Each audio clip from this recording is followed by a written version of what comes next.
Welcome to the Gay Buddhist Forum, where teachers from all schools of Buddhism offer their perspectives on the Dharma and its application in modern times, especially for LGBTQI audiences. These talks are offered freely to the world and made possible by appreciative listeners. If you would like to support our efforts to share the Dharma with underserved audiences, please visit gaybuddhist.org. There you can donate, find a list of upcoming speakers, or enjoy many hundreds of these recorded talks dating back to 1996.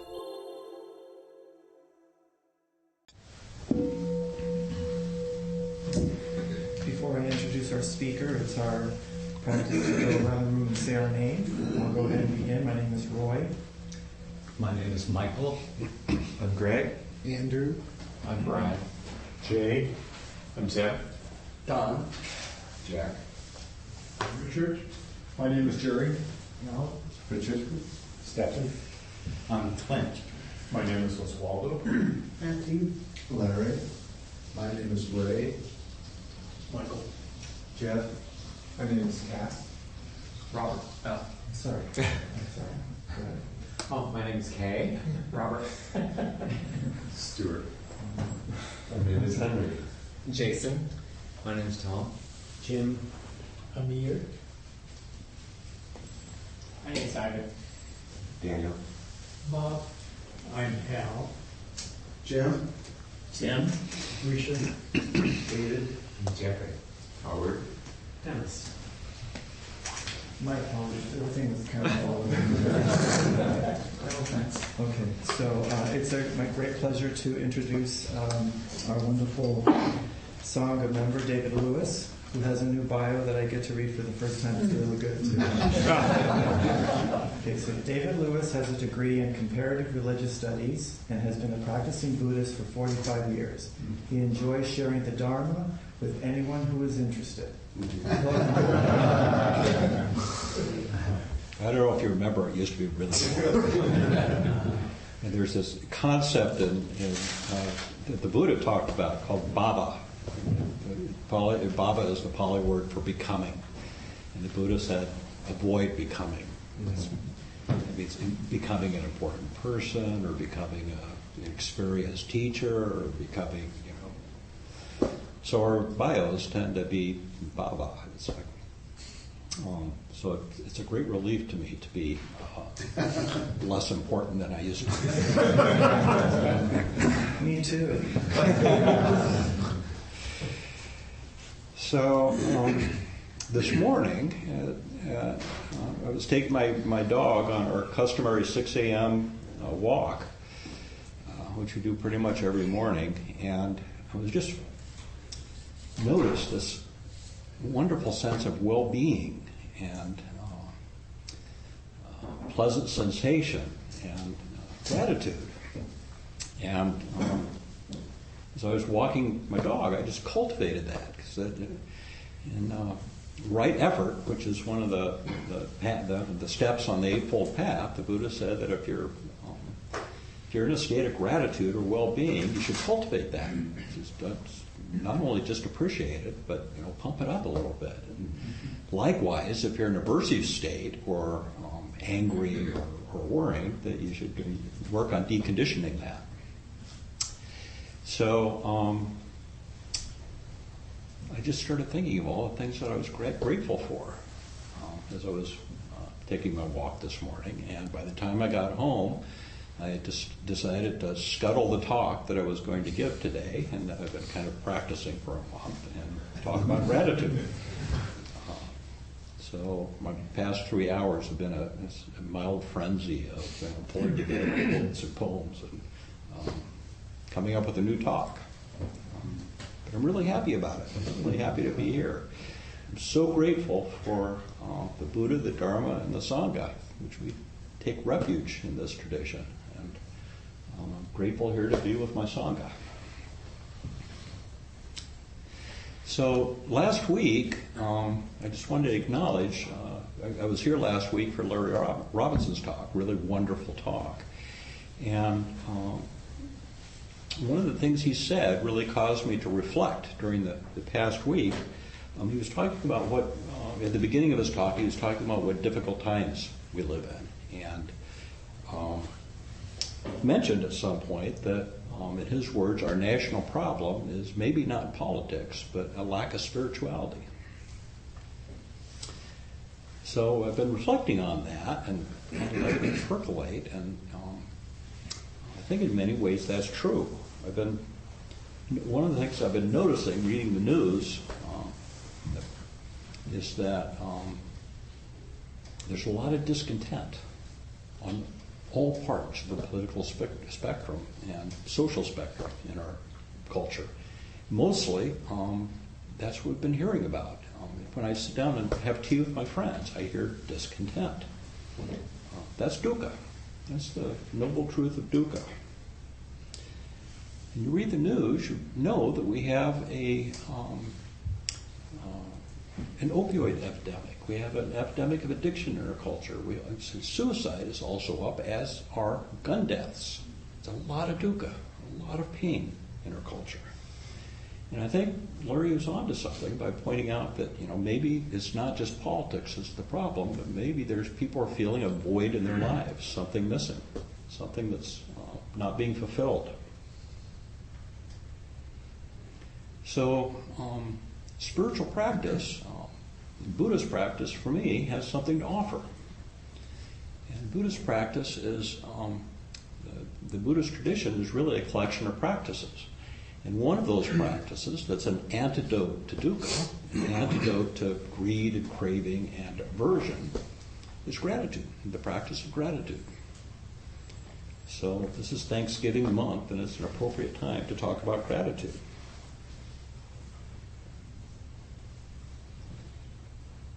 So our spiritual practice doesn't necessarily have something specific to offer for social ills or political problems, but it can help in steadying the mind and opening the heart so that we have the tools we need to navigate these difficult waters. It's not to say you shouldn't go out there and be a samurai in the political sphere or the social sphere, but the samurais were meditators. They calmed the mind before they went into battle. The great Tibetan teacher, Yongey Mingyur Rinpoche, did a 4-year silent retreat, 4 years living in a cave and not talking to anybody.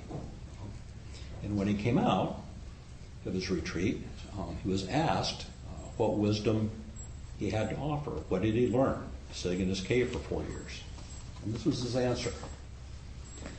I feel that happiness is really found in appreciation and rejoicing. Everything is a display of clarity, love, and wisdom. This is related to the main view of Vajrayana Buddhism, that we are all Buddha. This enlightened nature is not just within you, it's everywhere. You can see it and appreciate it. That's the main cause of happiness, gratitude and appreciation. So that's what he had to say after 4 years of sitting in silence. So gratitude is an antidote to clinging and craving in life. And clinging and craving, you may remember, are the second noble truth, the cause of suffering, clinging and craving. Wanting things to be other than they are. Or wanting things to be fixed. Gratitude is an antidote to that. The short quote from a Buddhist nun, Ayakema: the first thing to let go of is trying to get love and instead give it. That's the secret of the spiritual path. If you want more love in your life, give it. Don't go looking for it. There is a Pali word for gratitude, Pali being the language of the Buddha's time, and that's katanutta. Katanutta. Interestingly, now, it doesn't show up a lot in the suttas. The Buddha didn't talk a lot directly about gratitude in the same way that we do, as we understand it. But he repeatedly emphasized the importance of accepting the present moment and ourselves just as we are. So I think it's the same thing. Buddha talked about accepting the present moment, whatever's going on, as it is, accepting ourselves with all our faults, with all our warts, as we are. And that's the same thing as gratitude. Acceptance and gratitude.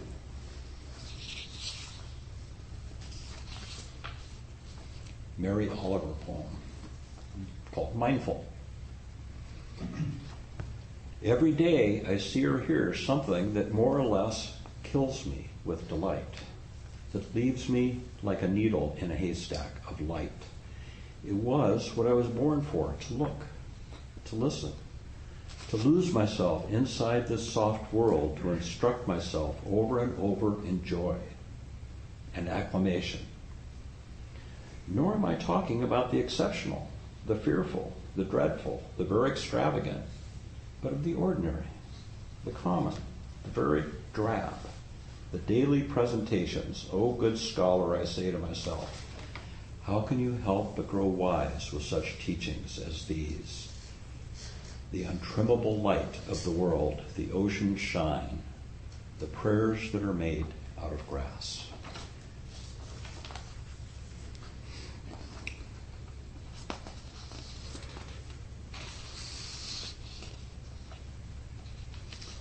Rilke said, often mistaken for Buddha's teacher, Rilke said, let everything happen to you, beauty and terror.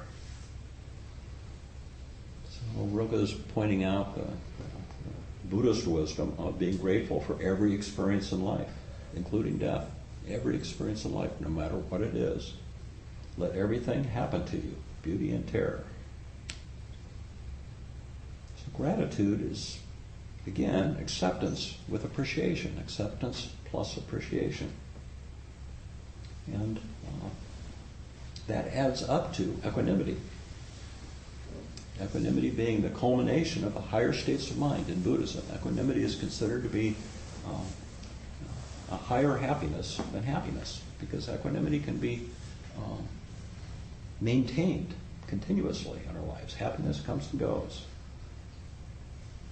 Equanimity or peace are available in any moment of our lives. Any moment. When we're riding on Bruein, we're laying in a hospital bed, we're sitting at the bedside of a friend that's ill. Peace is available to us. It's always there.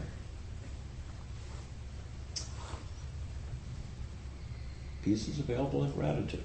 We simply need to shift our perspective to, rather than what's the problem in this moment, to what am I grateful in this moment. My favorite teacher in gratitude, and by the way, if I haven't said it yet, gratitude is one of my favorite practices. It's very dear to me, the gratitude practice. And one of my favorite teachers is Brother David Steindl-Rast, who's a Christian monk, Catholic monk, and wrote this wonderful book a number of years ago called Gratefulness, the Heart of Prayer, which I highly recommend to you. And if you don't want to read the book, or if you're not a reader, he gave a TED Talk, which is one of the best TED Talks I've ever given about gratitude. So I think if you go to TED and simply the TED site and type in gratitude, you'll probably get this talk. It's one of their most popular talks. And I met the guy once. He's quite a remarkable man, and very interested in meditation and Buddhism, cross religion practices. He meditates. So Brother David Steindl-Rast's core message about gratitude is that we have a delusion in our culture that we'll be grateful when we get everything we want. We'll be grateful when we're happy. We'll be grateful when all of our ducks are lined up in a row. Then we'll be grateful. So we wait for gratitude. We wait for it to happen to us when everything gets organized. And Brother David says that's an illusion. It's exactly the other way around. That happiness is the result of gratitude. Happiness is the outcome of gratitude. So if you want to be happy, try practicing gratitude. Try cultivating gratitude.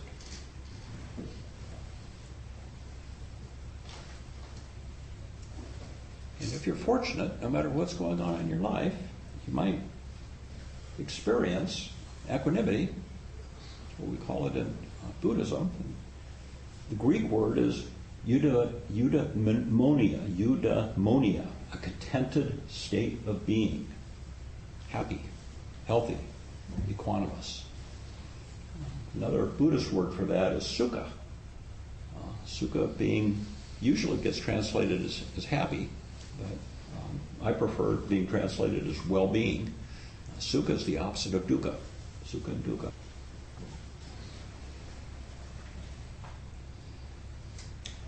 Gratitude can turn a meal into a feast, a house into a home, a stranger into a friend. It makes sense of our past, brings peace for today, and creates a vision for tomorrow. It's a quote from Melody Beatty. Gratitude invites the opening of a heart, an inclination towards compassion and generosity. Gratitude is the heart of chaga. And chaga is the Pali word for the impulse to give, the impulse to be generous. Gratitude encourages the impulse to be generous, chaga, and the act of being generous is dana. So we hear about dana every week in Sangha. We talk about dana as that which we contribute to support the Sangha and support our teachers and support being able to, supporting this space. But dana is really so much more. Dana is another act of happiness. The Buddha taught dana practice to lay practitioners, the non-monastic community, before he taught meditation. He said, if you want a quick fix of happiness in your life, without doing a whole lot of work, be generous, be grateful. Gratitude leads to generosity. Gratitude is an antidote. Another way of putting that, gratitude is an antidote to greed, which is a rather fundamental thing in our culture, which is a consumerist culture. I think we hear less about gratitude in our consumer culture than people in other cultures that are not as consumerist as us. So gratitude is the impulse, amongst other things, the impulse towards chaga, the impulse to give, and dana, the act of giving. So that's one practice that you can do to cultivate gratitude, is dana. And I encourage you, when you do dana, I'll even take it outside of the context of supporting your sangha. When you think about sharing a meal with a friend, or think about giving something to a homeless person that you pass on the street, or giving your seat up on the bus to someone that needs to sit more than you, that's an act of generosity. And stop for a minute and think about how that feels in your heart, in your body, in your mind. And just appreciating it, how it feels, is the cultivation. It's okay to feel good about being generous and kind and compassionate. The Buddha said, cultivate that. So dana is one gratitude practice. There's a bunch of others, and I'll name a few or suggest a few. I encourage you to try maybe one of them, if you're so inclined. About 8 or 10 years ago, a dharma friend of mine and I decided that we wanted to do a gratitude practice together. And so what we decided to do was, at that time it was emails before I was texting. At that time we sent an email to each other once a day, noting whatever we were grateful for. And whoever sent the first email kind of reminded the other person to respond. So you can do this with text. It's really a wonderful thing to do with a friend. And it doesn't have to be the big stuff, like I'm grateful for living in a democracy, or I'm grateful for my health. It can be I'm grateful for the persimmon that I had for breakfast this morning. I'm grateful for the changing leaves in the fall. Be very small things, short sentence. It's a really nice practice. I recommend it.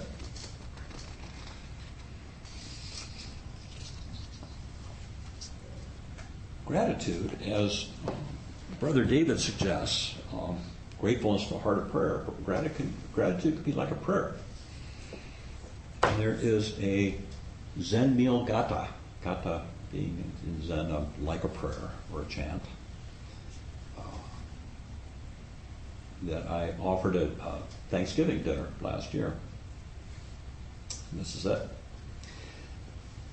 We receive this food in gratitude from all beings who help to bring it to our table, and vow to respond in turn to those in need with wisdom and compassion.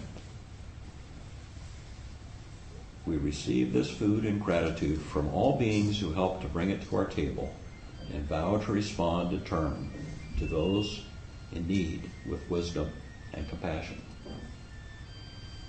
I know people that offer that prayer or something like it with every meal that they partake of, whether they're with other people or not.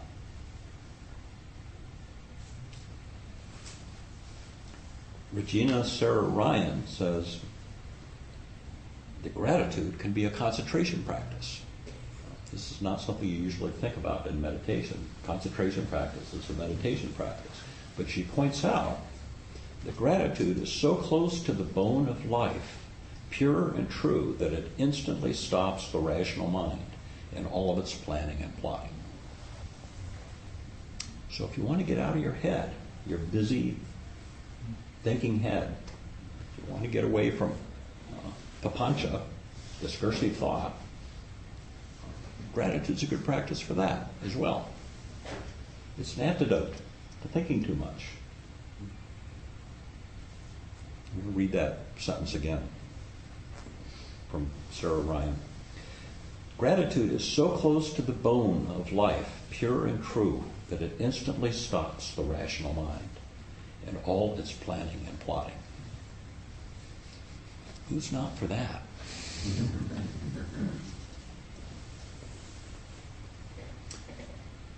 Another good place, another practice of gratitude, and another good place to start is the body. As many of you know, in the Satipatthana Sutta, where the Buddha lists the 4 foundations of mindfulness, the 4 things, 4 areas where it's skillful to place our mindfulness, place our attention. The first foundation of mindfulness is the body. This is, to the surprise of many beginners in Buddhism, this is a very body-based practice. So, likewise, with mindfulness, gratitude can be a body-based practice. It's a quote from another Tibetan teacher, Tsongkhapa. The human body, at peace with itself, is more precious than the rarest gem. Cherish your body. It is yours this one time only. The human form is won with great difficulty. It is easy to lose. All worldly things are brief, like lightning in the sky. This life you must know as the tiny splash of a raindrop, a thing of beauty that disappears even as it comes into being. Therefore, set your goal. Make use of every day and night to achieve it. Be grateful for this body and life.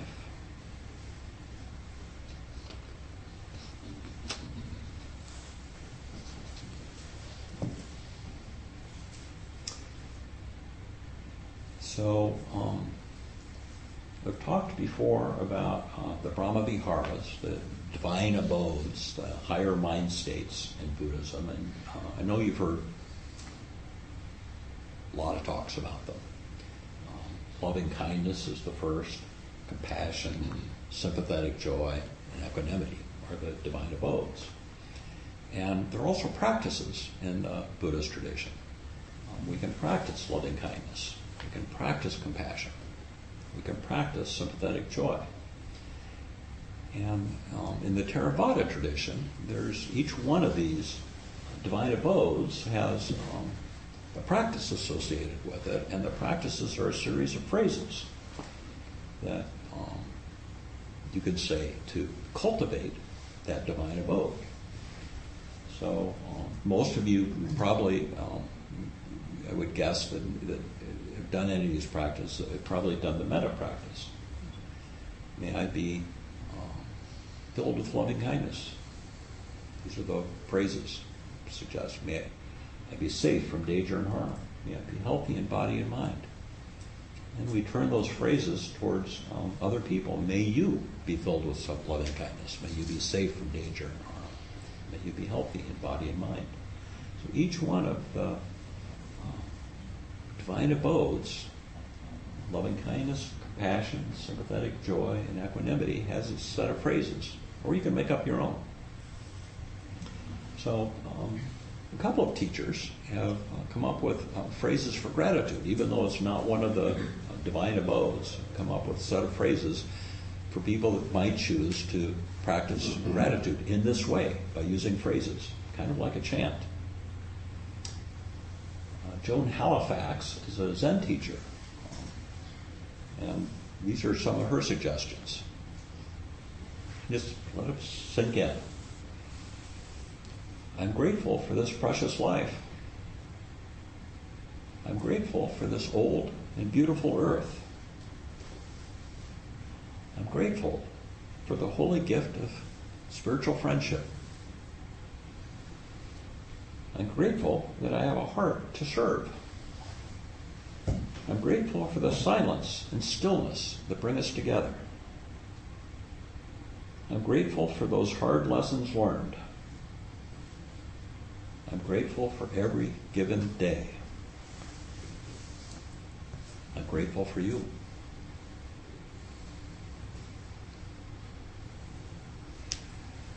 And here's an alternative set of phrases.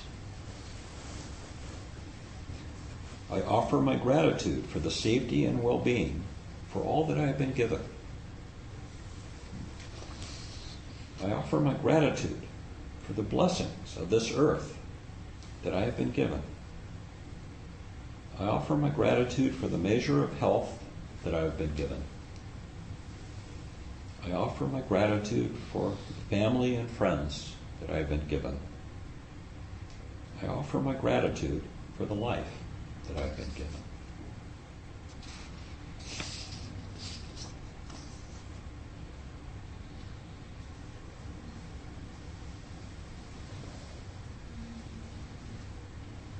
Michelle McDonald, current contemporary Buddhist teacher from Canada, says, when we understand how precious each moment is, we can treat each breath, each moment, as a newborn baby. So that's another suggested practice. If you're inclined towards meditative practice, and particularly if you do breath practice, what the Buddha called anapanasati, sitting with your breath, becoming so intimate with your breath, and so grateful for each breath and each moment, we treat it as if it was a newborn baby. It's exactly the opposite of taking a breath for granted. It's treating it as if it was a newborn baby. It's a wonderful meditation practice. I've been playing with it. It works.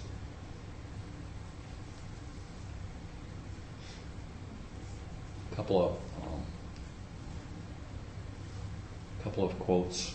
I'm starting to wind down from folks in our community who are not Buddhists, but they're Dharma masters. The first being Walt Whitman.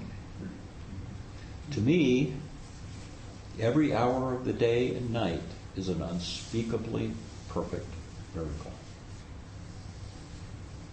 And if you've read Walt Whitman's poetry, that's pretty much, that's the message throughout. Every hour of the day and night is an unspeakably perfect miracle. And Oliver Sacks died this past year, and I'm a big fan of. Oliver Sacks says, I have been a sentient being, a knowing human. I have been a sentient being, a thinking animal on this beautiful planet. And that in itself has been an enormous privilege and adventure. Oliver Sacks said that as he was dying. He knew that he was checking out. I have been a sentient being, a thinking animal on this beautiful planet, and that in itself has been an enormous privilege and adventure. So, if nothing else, be grateful for your time on this planet, your time in this life. Whether you're in a good place or a difficult place, whether you're happy with your lot in life now or struggling, you can still be grateful simply for being here. That's an important practice in Buddhism. First and foremost, being grateful for this human incarnation.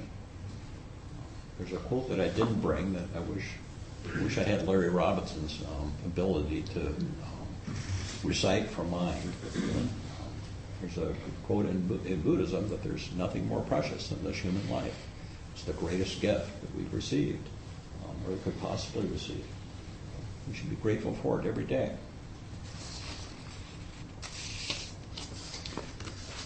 So before opening up to discussion and your thoughts, one final poem, not a very long one, by Wendell Berry, called The Wild Geese. Seems like it's a gratitude poem to me. Horseback on Sunday morning, harvest over, we taste persimmon and wild grape, sharp, sweet, of summer's end. In time's maze over falls, fields, we name names that went west from here, names that rest on graves. We open a persimmon seed to find the tree that stands in the promise, pale in the seed's marrow. Geese appear high over us, pass, and the sky closes. Abandon, as in lovers' sleep, holds them to their way, clear in the ancient faith. What we need is here. And we pray not for new earth or heaven, but to be quiet in heart and an eye clear. What we need is here. So, with that, I thank you for your kind attention and putting up with me changing my Dharma talk at the last minute. I hope that it triggers some gratitude in your own life, and that may be an antidote to some of the difficulties of our times, if only temporarily.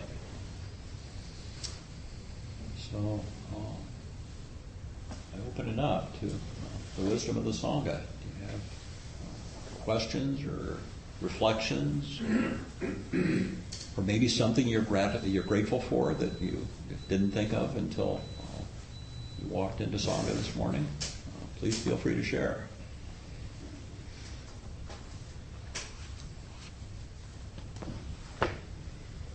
Thank you, David, for good reminders. It occurred to me when you were talking about how gratitude creates happiness instead of the other way around. If we look at what comes out of quantum physics, they talk about intention actually causes things to, manifest and come into being. And that's the same thing, where being grateful can generate the happiness. So it's actually, two sides of the same coin, but Yeah. spoken thousands of years ago. Yeah. So it's quite interesting. Yeah. It is exactly the same thing. Yeah. The Buddha used that metaphor of cultivation quite a lot in his teaching. He's talked about planting a seed. And planting a seed doesn't always guarantee that whatever you plant is going to grow. But you do your best, you water it, you hope for good weather, and maybe it'll sprout, maybe it won't. We can't guarantee the future. But the intention of planting of the seed is what matters. Because it's not going to happen if you don't. So it does. All of karma starts with intention. Karma being action. So thanks for that reminder.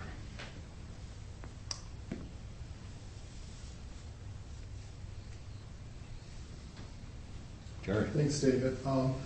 There was a quote, I think it was in the beginning, and I'm just going to paraphrase it, and being grateful for the things that you don't feel good that are happening to you, the negative things. Because I think in our society we're taught to be addicted to feeling good all the time. Yeah. So being grateful for, I don't know, sickness, or you want to speak more to that?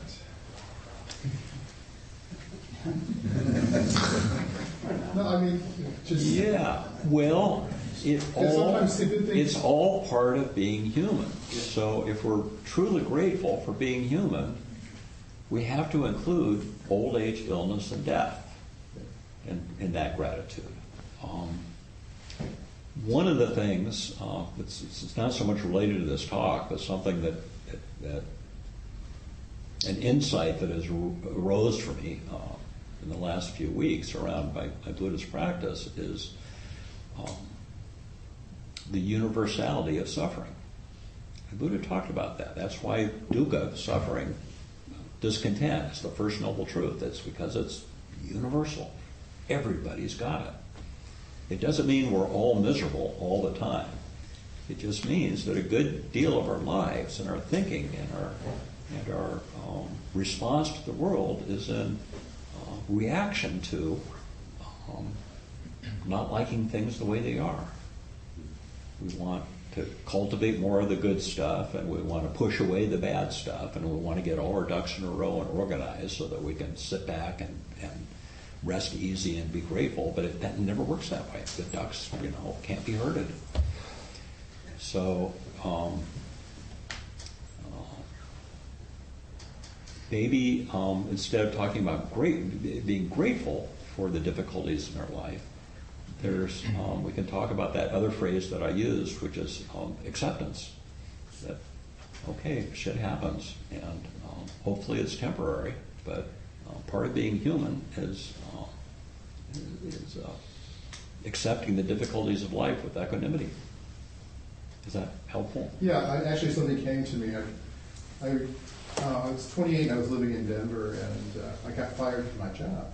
And my ego just went crazy, and I just felt terrible. But what happened was I moved here. So sometimes, something negative happens. Yeah. It's like time to move on. So, Yeah. And if you think about it, everybody in this room has that story, because we're all here for some reason, for some chain of reasons, some complicated. But that's past karma. Whatever brought us to this point in time, whatever brought us into this room. Suffering. Yeah. Sometimes. Not necessarily universally, but it's true more often than not. If you take a poll in any given Buddhist group, why have you come to spiritual practice? It's usually suffering. Because if everything's hunky-dory, why bother? That's Waldo. I'm so grateful that you changed your topic and picked this one, because the circumstances fit me to a T for this week. And this past week, my very carefully laid plans to move to Santa Fe has been going on for years. At the last minute, they're still on, but a monkey wrench was thrown into it by failure to read paragraph 34 of the contract, kind of thing. But that came together with a friend being diagnosed with thyroid cancer, another friend that had a back operation still being completely out of it. And I'm unable to talk to him. He's in Colorado because he's taking all this opioids, and I'm worried about him becoming one of the next victims of that one. My husband being down in the dumps with this awful change of plans, and being in the horns of a dilemma whether I should re-up for one more semester when I thought I would be retired in 5 weeks' time. All on top of massacre in that Texas church. So the people that I would normally pick up the phone and get reassurance from or talk to, at the moment are not able to reciprocate, and it's everything that. So thank you for giving me that. And yes, absolutely, I'm grateful for a ton of things, including one of the most important being the sangha. No. So. Well, that you just described the universality of dukkha.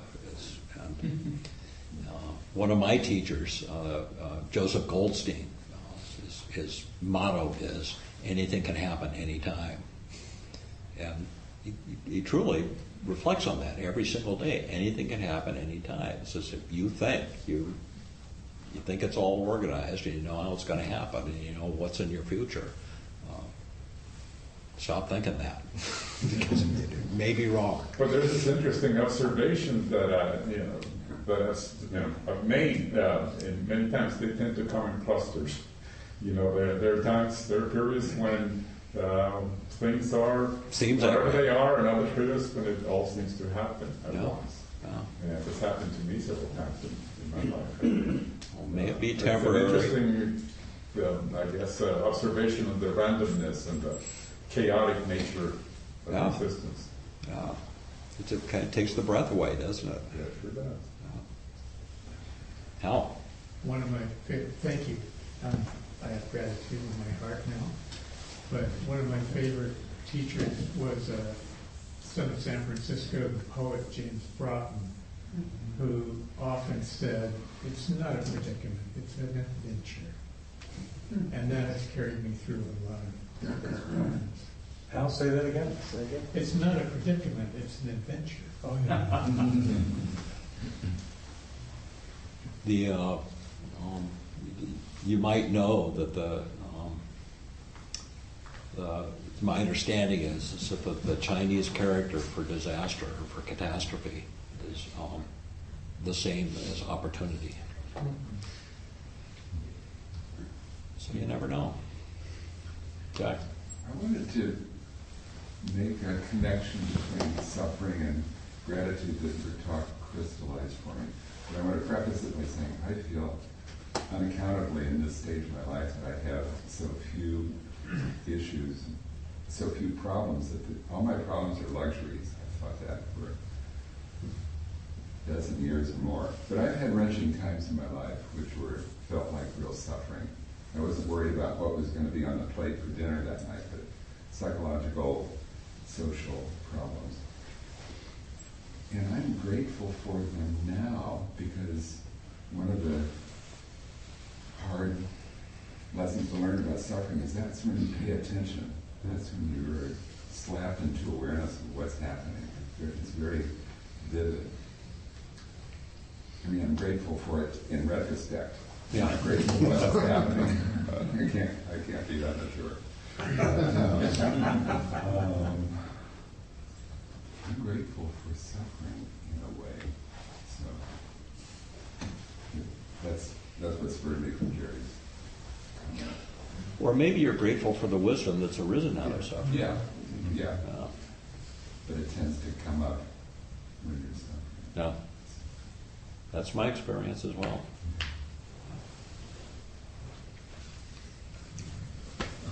Thank you, David. I'm thinking about the spiritual impoverishment that you were talking about, and I don't know if it's the chicken or the egg, but it does seem like our political system is linked to our spiritual impoverishment in the sense that illusion that we have to get things to be happy, or we have to get love from outside of ourselves is kind of what fuels the whole capitalist thing, that we have to feel deficient about ourselves in order to want to buy things, which kind of fuels the whole political system. So I'm not sure I have a question, but just like how to be in this society and not be of it in a way, to practice all these things and create our own world, loving world, and our own sangha in the midst of something that doesn't really reflect us entirely. Yeah, well, that's the Buddha's teaching. The Buddha taught us how to respond to suffering, how to respond to the fact that life's difficult. And that's his whole teaching. And I think we're not doing it so skillfully in our culture. I've spent way more time in the last year, personally, being angry than I think I ever have in any other year. And it's been fairly unpleasant. Just reading the headlines, reading the news. My Buddhist teacher reminded me that for him, his perspective, for me, anger often arises, what's underneath it is sadness, sadness. My Buddhist teacher said he thinks that anger more often than not results from either not getting what you want or wounded pride. And so when I'm reading the headlines or talking to friends about the news or politics, I kind of check in about, I find myself getting angry about it. I think, okay, is this wounded pride? People aren't behaving the way I think they ought to behave. Or is this not getting what I want? And I think a lot of us feel like we're not getting what we want, or that the world's not behaving the way we think it ought to be. And that's creating a lot of discontent in our lives. And I think I'm not alone in this. So many of my conversations with my friends are about distress. Not even necessarily our personal lives, but our culture and our society and things in the news and politics. So that's one of the reasons why I wanted to offer this topic today. It's an antidote. Gratitude's an antidote to that distress, as is loving kindness and compassion. They're also antidotes. So the Buddha offered us a lot of tools for dealing with difficulty. And he took difficulty as a given in human life. When we have difficulties in our lives, we tend to think, oh, this is an aberration in my own personal life. It's universal. And recognizing that allows us to allows compassion to arise for others. Compassion being with suffering, understanding others' suffering and being able to empathize with it.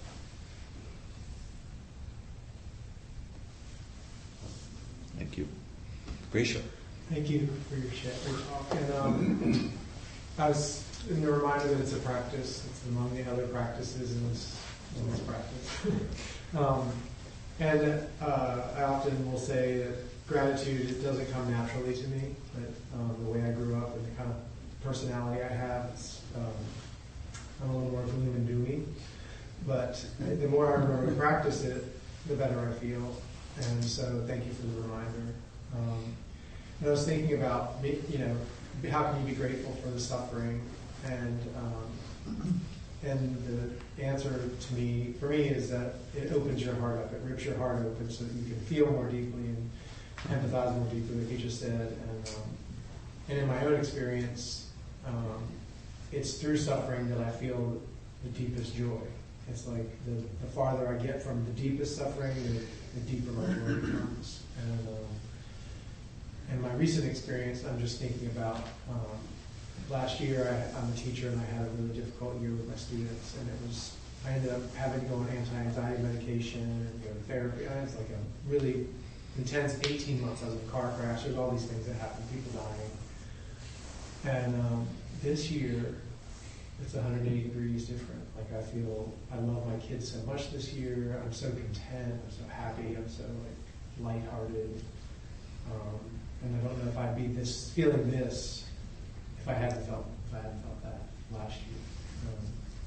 So I can appreciate that. And in the weirdest ways, like listening to StoryCorps on NPR, like it's always the stories where someone has been through absolute hell and they're out now that bring me to tears. And I just think if like everybody was bouncing around in bliss, it just would be the same experience. One of my practices in the morning is to read a few different teachers, and one is Mark Nepo. I don't know how to pronounce his name, but he wrote a book. This book that he wrote, Daily Meditations, was inspired by his journey through cancer and basically, almost dying or actually dying and being brought back. But and so this beautiful book came out of that, and I, it's like only by dying like that could he give this beautiful thing. He was inspired to do it. And today, Pema Chodron's, what I read from her was, there isn't any hell or heaven except for how we relate to our world. Hell is just resistance to life. So if I don't resist the suffering, I don't resist the joy. Well said. That's beautiful. And yes, it's suffering opens the heart. You might not feel good in the moment, but opening the heart is always a beneficial thing.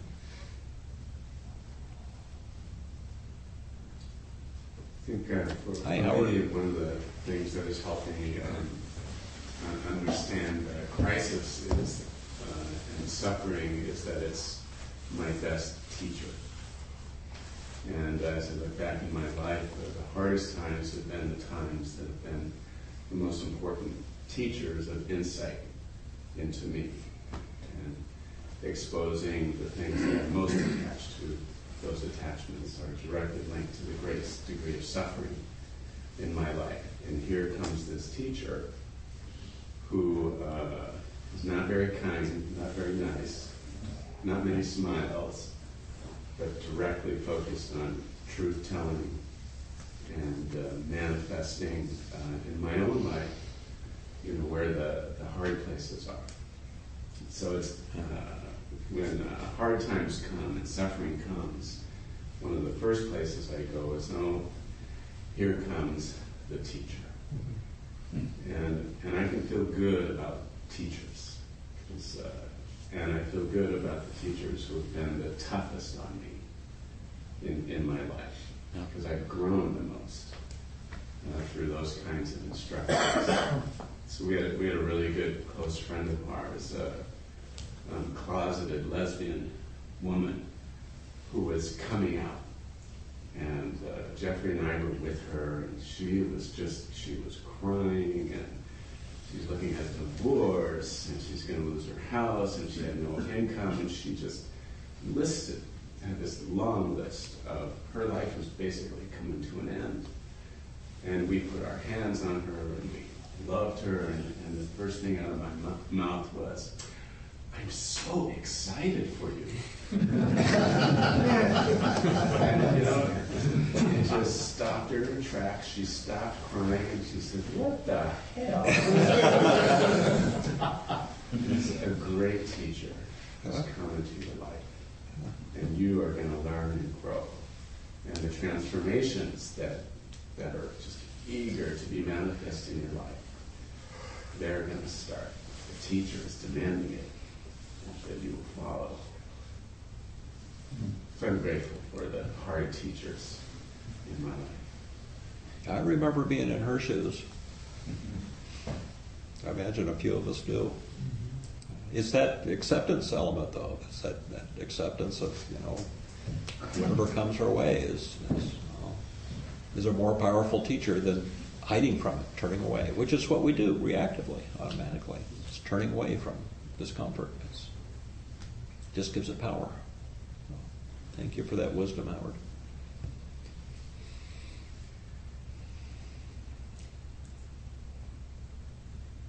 I want to thank you for getting me to think about gratitude, because I really don't think about it very often.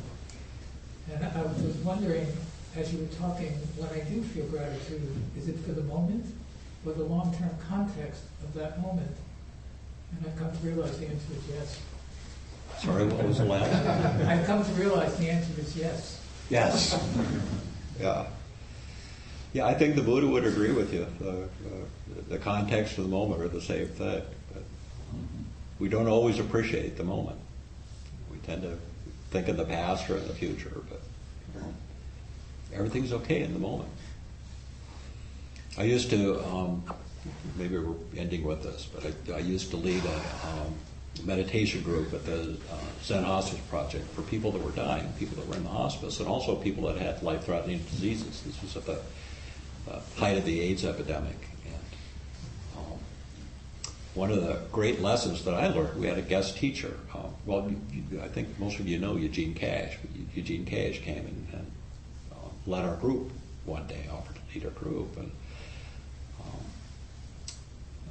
everybody had a lot going wrong in their lives in that group. Most of them had severe health problems. If not, they were dying. And Eugene said, reflect on using just your five senses, seeing, hearing, tasting, touching.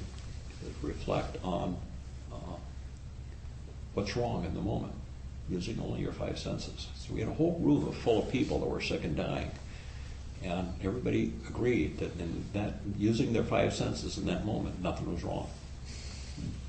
So that's another great practice. But when you're thinking too much about what's wrong with your life or what's wrong with the world, using only, because your five senses are the only reality that you've got.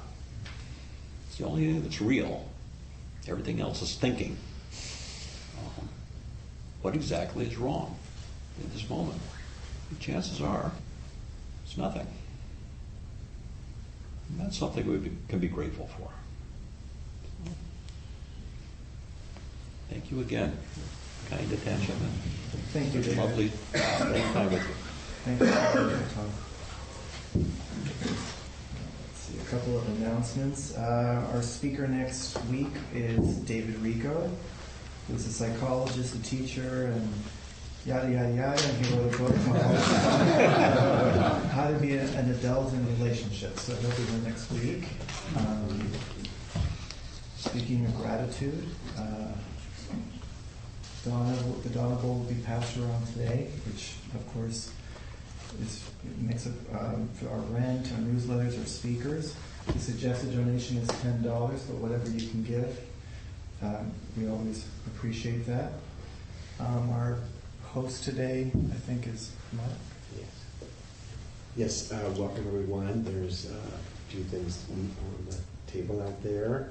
And there's a sign-up sheet on the credenza if you want to get on the email list and that sort of thing.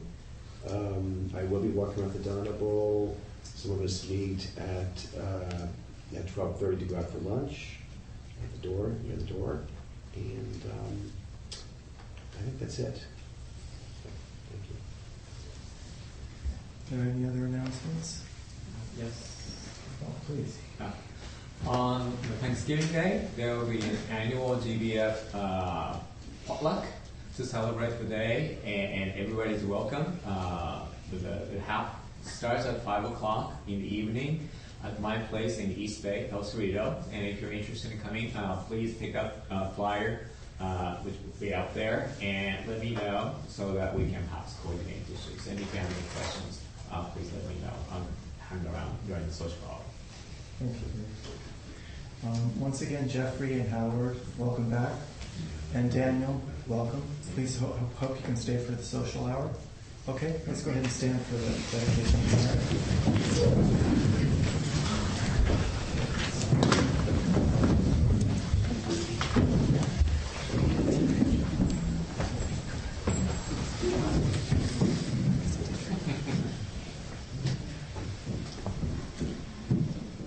By the power and truth of this practice, may all beings have happiness and the causes of happiness.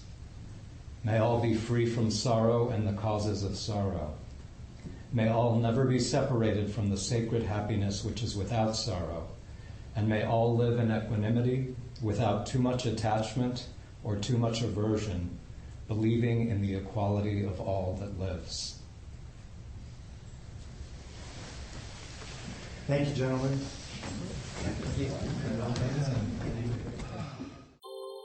Thank you for listening to the Gay Buddhist Forum. If you would like to hear several new talks per month and be notified of upcoming speakers so you can participate live, please subscribe to this podcast, like us on Facebook, and join our mailing list by visiting gaybuddhist.org.